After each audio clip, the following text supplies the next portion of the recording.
Les déplacés internes dans différents camps au Nord Kivu seront enrôlés et participeront au processus électoral en cours au pays. Déclaration du deuxième vice-président de la Commission électorale nationale indépendante lors de son adresse aux déplacés du camp Kanyaruchinya en territoire de Nyiragongo.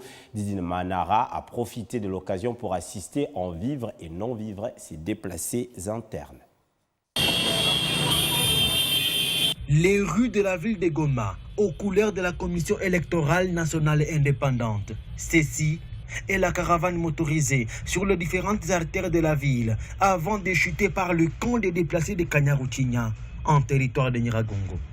S'adressant à des milliers de déplacés, Didi Manara, deuxième vice-président de la centrale électorale, aux côtés du rapporteur adjoint, M. Paul Vaumawa, a rassuré que tous seront enrôlés.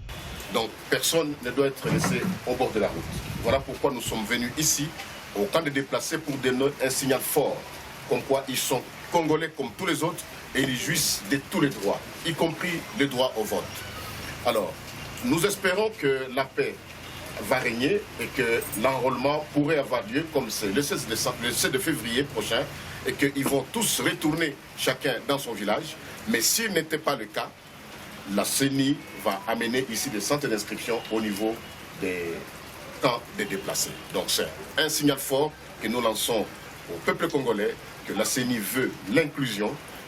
Les personnes, même en prison, nous allons envoyer des centres d'inscription pour que tous les Congolais qui en ont droit puissent avoir la carte d'électeur. Cette campagne de sensibilisation sur le processus électoral en RDC est saluée par différentes personnalités du territoire de Nyiragongo, à l'instar de Mme Adèle Bazizane, élue provinciale de la région. Nous pouvons encourager cette opération d'enrôlement et nous profitons de vos caméras et micros pour appeler toute la population à s'enrôler massivement. Au camp de déplacés de Kanyaruchinya, le deuxième vice-président de la CENI, accompagné du secrétaire provincial Hubert Kassiwa, n'y est pas parti main vide. Dans sa gibecière, des vivres et non-vivres remis à ses compatriotes qui ont fui les affrontements entre les FARDC et l'armée de Paul Kagame en appui aux terroristes du M23 en territoire de Rutshuru.